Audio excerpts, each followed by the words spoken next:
ಇನ್ನು ನನ್ನ ಪತ್ನಿ ಮನನೊಂದು ಸೈಟ್ ವಾಪಸ್ ಕೊಟ್ಟಿದ್ದಾರೆ. ಸೈಟ್ ವಾಪಸ್ ವಿಚಾರಕ್ಕೆ ಸಿಎಂ ಮೊದಲ ಪ್ರತಿಕ್ರಿಯೆಯನ್ನು ಕೊಟ್ಟರು. ನನ್ನ ಪತ್ನಿ ಜಮೀನನ್ನ ಮುಡಾ ಸ್ವಾಧೀನಪಡಿಸಿಕೊಂಡಿತ್ತು ಅಂತ. ಏನೋ ಸಿಎಂ ಸಿದ್ದರಾಮಯ್ಯ ಪತ್ನಿ ಪಾರ್ವತಿ ಸೈಟ್ ವಾಪಸ್ ಕೊಡೋಕೆ ನಿರ್ಧಾರ ಮಾಡಿರುವಂತಹ ವಿಚಾರಕ್ಕೆ ಸಂಬಂಧಪಟ್ಟಾಗಿ ಯಾವಾಗ ಇದು ಕುರ್ಚಿಗೆ ಕಂಟಕ ತಂದಿತ್ತು, ಯಾವ ಹಗರಣ ಸಿದ್ದರಾಮಯ್ಯ ವಿರುದ್ಧ ಬಿಜೆಪಿಗೆ ಬ್ರಹ್ಮಾಸ್ತ್ರವಾಗಿ ಸಿಕ್ಕಿತ್ತು, ಯಾವ ಮುಡಾ ಕೇಸ್ ಸಿದ್ದರಾಮಯ್ಯರ ಇಡೀ ಕುಟುಂಬಕ್ಕೆ ಕಂಟಕ ತಂದಿತ್ತೋ ಅದೇ ಪ್ರಕರಣಕ್ಕೆ ಬಿಗ್ ಟ್ವಿಸ್ಟ್ ಸಿಕ್ಕಿದೆ.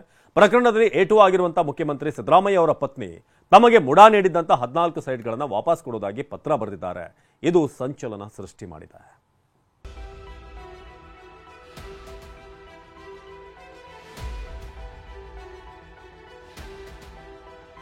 ಮುಡಾ ಹಗರಣಕ್ಕೆ ಇಡಿ ಎಂಟ್ರಿ ಕೊಡ್ತಾ ಇದ್ದಂತೆ ರಣರೋಚಕ ತಿರುವು.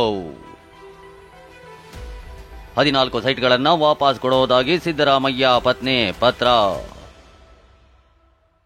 ಪತ್ನಿ ಪಾರ್ವತಿ ಪತ್ರ ಮತ್ತು ನಿರ್ಧಾರವನ್ನ ಗೌರವಿಸಿದ ಸಿದ್ದರಾಮಯ್ಯ.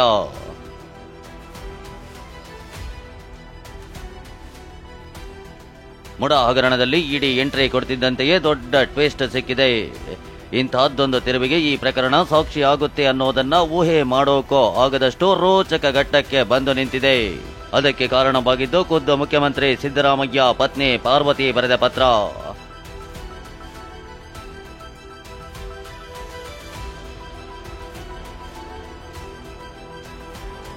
ನಿನ್ನೆ ದಿಢೀರ್ ಬೆಳವಣಿಗೆಯಲ್ಲಿ ಸಿಎಂ ಪತ್ನಿ ಪಾರ್ವತಿ ಮುಡಾಗೆ ಪತ್ರ ಬರೆದಿದ್ದಾರೆ. ಮುಡಾದಿಂದ ಪರಿಹಾರವಾಗಿ ಸಿಕ್ಕಿದ 14 ಸೈಟ್ಗಳನ್ನು ವಾಪಸ್ ಮಾಡುವುದಾಗಿ ಪತ್ರದಲ್ಲಿ ಉಲ್ಲೇಖಿಸಿದ್ದಾರೆ.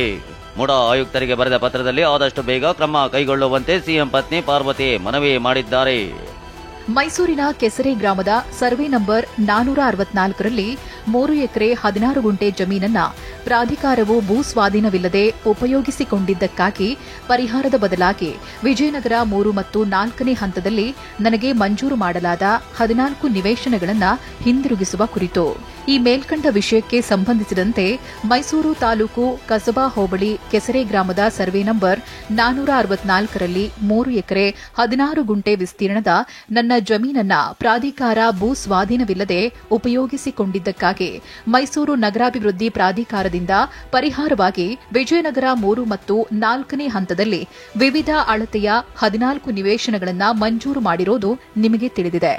ಮೈಸೂರು ನಗರಾಭಿವೃದ್ಧಿ ಪ್ರಾಧಿಕಾರದಿಂದ ನನ್ನ ಪರವಾಗಿ ಕಾರ್ಯಗತಗೊಳಿಸಿದ 14 ನಿವೇಶನಗಳ ಕ್ರಯಪತ್ರಗಳನ್ನು ರದ್ದುಗೊಳಿಸುವ ಮೂಲಕ ನಾನು ಪರಿಹಾರದ ನಿವೇಶನಗಳನ್ನು ಒಪ್ಪಿಸಲು ಮತ್ತು ಹಿಂದಿರುಗಿಸಲು ಬಯಸುತ್ತೇನೆ. ಇಷ್ಟೇ ಅಲ್ಲ, ಮತ್ತೊಂದು ಭಾವನಾತ್ಮಕ ಪತ್ರ ಬರೆದಿರೋ ಸಿದ್ದರಾಮಯ್ಯ ಪತ್ನಿ ಪಾರ್ವತಿ, ನನಗೆ ಈ ಸೈಟ್ಗಳು ಭೂಮಿ ತೃಣಕ್ಕೆ ಸಮಾನ. ನನ್ನ ಪತಿಯ ಘನತೆ ಗೌರವಗಳಿಗೆ ಹಾನಿ ಮಾಡಬೇಡಿ ಅಂತಾನೂ ಮನವಿ ಮಾಡಿದ್ದಾರೆ. ನನ್ನ ಪತಿಯಾಗಿರುವ ರಾಜ್ಯದ ಮುಖ್ಯಮಂತ್ರಿ ಸಿದ್ದರಾಮಯ್ಯನವರು ತಮ್ಮ 40 ವರ್ಷದ ಸುದೀರ್ಘ ರಾಜಕಾರಣದಲ್ಲಿ ಯಾವುದೇ ಸಣ್ಣ ಕಳಂಕವೂ ಅಂಟಿಕೊಳ್ಳದಂತಹ ನೈತಿಕತೆಯನ್ನ ವ್ರತದಂತೆ ಪಾಲಿಸಿಕೊಂಡು ಬಂದವರು. ರಾಜಕೀಯವೂ ಸೇರಿದಂತೆ ಸಾರ್ವಜನಿಕ ಜೀವನದಲ್ಲಿ ಕಾಣಿಸಿಕೊಂಡು ಅವರಿಗೆ ಮುಜುಗರ ಉಂಟು ಮಾಡಬಾರದು ಎಂಬ ನಿರ್ಧಾರಕ್ಕೆ ಬದ್ಧಳಾಗಿ ಬದುಕಿದವಳು. ನಾನೆಂದು ಮನೆ, ಆಸ್ತಿ, ಚಿನ್ನ, ಸಂಪತ್ತನ್ನ ಬಯಸಿದವಳಲ್ಲ. ಮೈಸೂರಿನ ಮುಡಾ ನಿವೇಶನಕ್ಕೆ ಸಂಬಂಧಿಸಿದಂತೆ ಕೇಳಿಬಂದ ಆರೋಪಗಳಿಂದ ನಾನು ಘಾಸಿಗೊಂಡಿದ್ದೇನೆ. ನನ್ನ ಸ್ವಂತ ಸೋದರ ಅರಿಶಿನ ಕುಂಕುಮದ ಭಾಗವಾಗಿ ಕೊಟ್ಟ ಜಮೀನಿನ ಬಾಬು ಪಡೆದ ನಿವೇಶನಗಳು ಇಷ್ಟೊಂದು ರಾದ್ಧಾಂತವಾಗುತ್ತದೆ.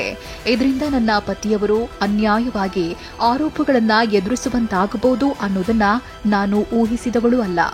ನನಗೆ ಈ ನಿವೇಶನ, ಮನೆ, ಆಸ್ತಿ, ಸಂಪತ್ತು ಯಾವುದೂ ಕೂಡ ನನ್ನ ಪತಿಯ ಗೌರವ, ಘನತೆ, ಮರ್ಯಾದೆ ಮತ್ತು ಅವರ ನೆಮ್ಮದಿಗಿಂತ ದೊಡ್ಡದಲ್ಲ. ಇಷ್ಟು ವರ್ಷಗಳ ಕಾಲ ಅಧಿಕಾರದಲ್ಲಿದ್ದ ಅವರಿಂದ ಏನನ್ನೂ ನನಗಾಗಲಿ ನನ್ನ ಕುಟುಂಬಕ್ಕಾಗಲಿ ಬಯಸದೇ ಇದ್ದ ನನಗೆ ಈ ನಿವೇಶನಗಳು ತೃಣಕ್ಕೆ ಸಮ. ಈ ಹಿನ್ನೆಲೆಯಲ್ಲಿ ವಿವಾದಕ್ಕೆ ಕಾರಣವಾಗಿರುವ ಮುಡಾದ 14 ನಿವೇಶನಗಳನ್ನು ವಾಪಸ್ ಮಾಡಲು ನಿರ್ಧರಿಸಿದ್ದೇನೆ. ತಮ್ಮ ಪತ್ನಿ ಸೈಟ್ ವಾಪಸ್ ಮಾಡಿದ ಬಗ್ಗೆ ಮುಡಾಗೆ ಪತ್ರ ಬರೆದ ಬೆನ್ನಲ್ಲೇ ಸಿಎಂ ಸಿದ್ದರಾಮಯ್ಯ ಟ್ವೀಟ್ ಮಾಡಿದ್ದಾರೆ. ಮುಡಾ ನಿವೇಶನಗಳನ್ನು ನನ್ನ ಪತ್ನಿ ಹಿಂತಿರುಗಿಸಿದ್ದಾರೆ. ನನ್ನ ವಿರುದ್ಧ ನಡೆಯುತ್ತಿರುವ ರಾಜಕೀಯ ಷಡ್ಯಂತ್ರದಿಂದ ನೊಂದು ಪತ್ನಿ ಈ ನಿರ್ಧಾರ ಕೈಗೊಂಡಿದ್ದಾರೆ ಅಂತ ಪೋಸ್ಟ್ ಮಾಡಿದ್ದಾರೆ.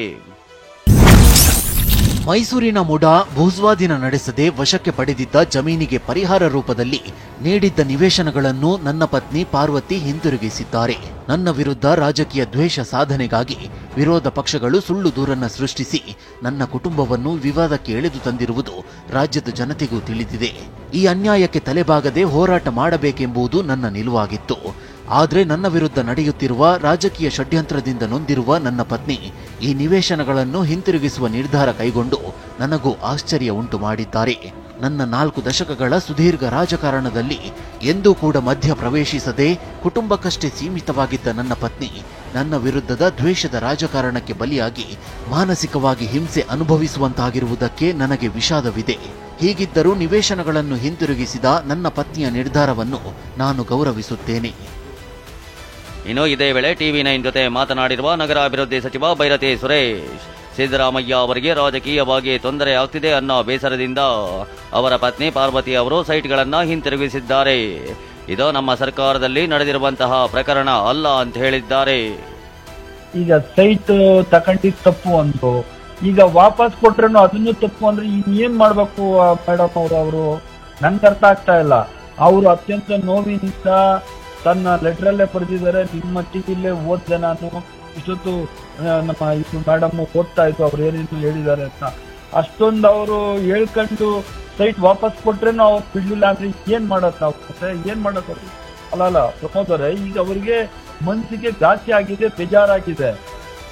ನಾನು ನನ್ನ ಸಹೋದರನಿಂದ ತಗೊಂಡಿದ್ದಂತ ಸೈಟ್ಗಳ ಬಗ್ಗೆ ಇಷ್ಟೊಂದು ಮುಖ್ಯಮಂತ್ರಿಗಳಿಗೆ ತೊಂದರೆ ಆಗ್ತಾ ಇದೆ ಅಂತ ಹೇಳಿ ಅವ್ರು ಬೇಡ ಅಂತ ಹೇಳ್ಬಿಟ್ಟು ಅದನ್ನ ಋಣಕ್ಕೆ ಸಮ ಅಂತ ಹೇಳ್ಬಿಟ್ಟು ಒಂದು ರೋಡಕ್ಕೆ ಹೋಗಿ ವಾಪಸ್ ಕೊಟ್ಟಿರೋದನ್ನ ಏನ್ ತಪ್ಪು ಅಂತ ಯಾರ ಹೇಳಕ್ ಆಗ್ತದೆ? ಹೊಸ ನಾಟಕ ಶುರು ಮಾಡಿದ್ದಾರೆ ಎಂದ ಸ್ನೇಹಮಯಿ ಕೃಷ್ಣ. ಇನ್ನು ಸಿಎಂ ಪತ್ನಿ ಸೈಟ್ ವಾಪಸ್ ನೀಡಿ ಪತ್ರ ಬರೆದಿರೋ ಬಗ್ಗೆ ದೂರುದಾರ ಸ್ನೇಹಮಯಿ ಕೃಷ್ಣ TV9 ಜೊತೆ ಎಕ್ಸ್ಕ್ಲೂಸಿವ್ ಆಗಿ ಮಾತನಾಡಿದ್ದಾರೆ. ಪತ್ನಿ ಮೂಲಕ ಪತ್ರ ಬರೆಸುವ ಮೂಲಕ ಹೊಸ ನಾಟಕ ಶುರು ಮಾಡಿದ್ದಾರೆ ಎಂದಿದ್ದಾರೆ. ತಾವು ಏನು ಅಪರಾಧ ಕೃತ್ಯ ಮಾಡಿಲ್ಲ, ನಾನು ಕಾನೂನುಬದ್ಧವಾಗಿ ನಿವೇಶನ ಪಡೆದಿದ್ದೀನಿ, ಹಾಗಾಗಿ ವಾಪಸ್ ಕೊಡಬೇಕು, ಇವೆಲ್ಲ ಒಂದು ರಾಜ್ಯ ಜನತೆಗೆ ಸುಳ್ಳನ್ನು ಹೇಳ್ಕೊಂಡು ಬಂದರು. ಈಗ ಅವ್ರಿಗೆ ಗೊತ್ತಾಗಿದೆ ನನ್ನ ಸುಳ್ಳು ಹೆಚ್ಚು ಜನ ನಿಲ್ಲಲ್ಲ ಅಂತೇಳಿ. ಸೊ ಈ ಕಡೆಯಿಂದನೇ ನಮ್ಮ ದೇಶದ ಘೋಷವಾಕ್ಯ ಸತ್ಯಮೇವ ಜಯತೆ ಅನ್ನೋದು. ಸುಳ್ಳು ಅನ್ನೋದು ತಾತ್ಕಾಲಿಕವಾಗಿ ವಿಜೃಂಭಿಸುತ್ತೆ ಅಷ್ಟೇ ಹೊರತು ಕೊನೆಗೆ ಜಯ ಸಿಗದೆ ಸತ್ಯಕ್ಕೆ.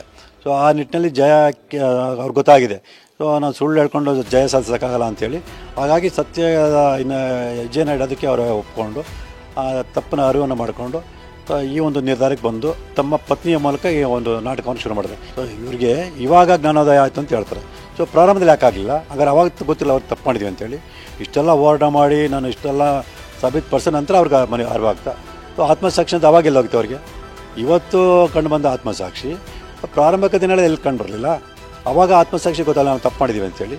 ಸೊ ನಾನು ಇಷ್ಟೆಲ್ಲ ಹೋರಾಟ ಮಾಡಿ ಒಂದು ಉಚ್ಚ ನ್ಯಾಯಾಲಯದಲ್ಲಿ ಮತ್ತು ಜನಪ್ರತಿನಿಧಿ ನ್ಯಾಯಾಲಯದಲ್ಲಿ ಸಾಬೀತುಪಡಿಸಿದ ನಂತರ ಮತ್ತು ಇಡಿಲಿ ಪ್ರಕರಣ ದಾಖಲಾಗಿದೆ ಅನ್ನೋ ವಿಷಯ ಗೊತ್ತಾದ ನಂತರ ಇದಕ್ಕಿಂತ ಅವ್ರಿಗೆ ಆತ್ಮಸಾಕ್ಷಿ ಜಾಗೃತಿ ಆಯಿತು ಅಂದರೆ ನೀವೇ ಯೋಚನೆ ಮಾಡಬೇಕು.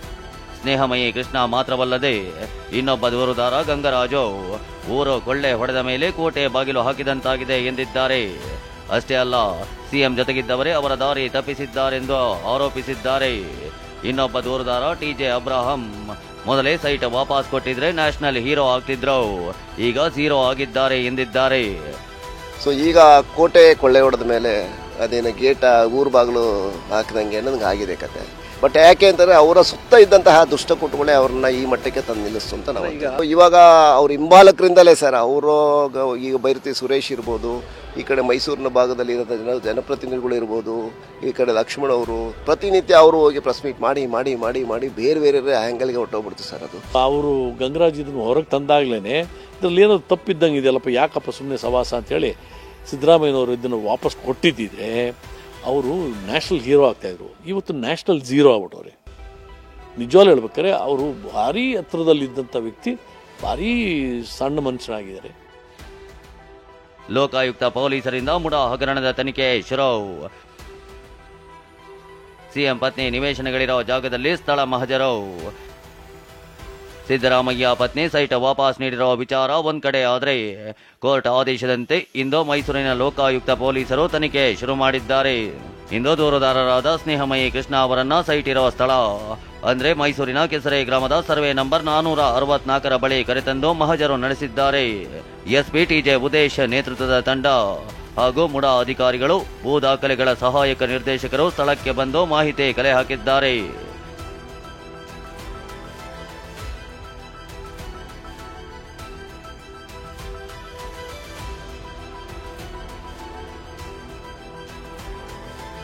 ಮುಡಾ ಚಕ್ರಸುಳಿ ನಡುವೆ ಸಿಎಂ ಮೈಸೂರು ಪ್ರವಾಸ.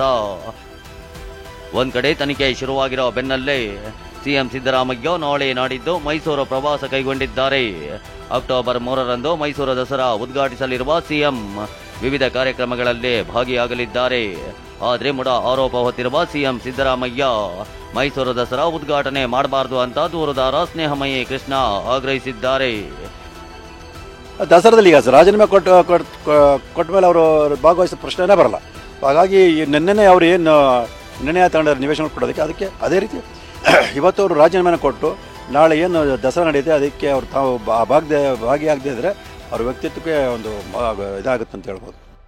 ಏನೇ ಹೇಳಿ ನಾನೇನೋ ತಪ್ಪೇ ಮಾಡಿಲ್ಲ, ಯಾರಿಗೋ ಜಗ್ಗಲ್ಲ ಬಗ್ಗಲ್ಲ ಅಂತಿದ್ದ ಸಿಎಂ ಸಿದ್ದರಾಮಯ್ಯ ಈಗ ಇಡಿ ಎಂಟ್ರಿ ಹೊಡೆಯುತ್ತಿದ್ದಂತೆ ಸೈಟ್ ವಾಪಸ್ ಕೊಡೋ ನಿರ್ಧಾರಕ್ಕೆ ಬಂದಿದ್ದಾರೆ. ಇದೇ ಈಗ ವಿಪಕ್ಷಗಳಿಗೆ ಅಸ್ತ್ರವಾಗಿದೆ. ಮೈಸೂರಿನಿಂದ ರಾಮ್ ಜೊತೆ ಶಿವಪ್ರಸಾದ್, TV9 ಬೆಂಗಳೂರು.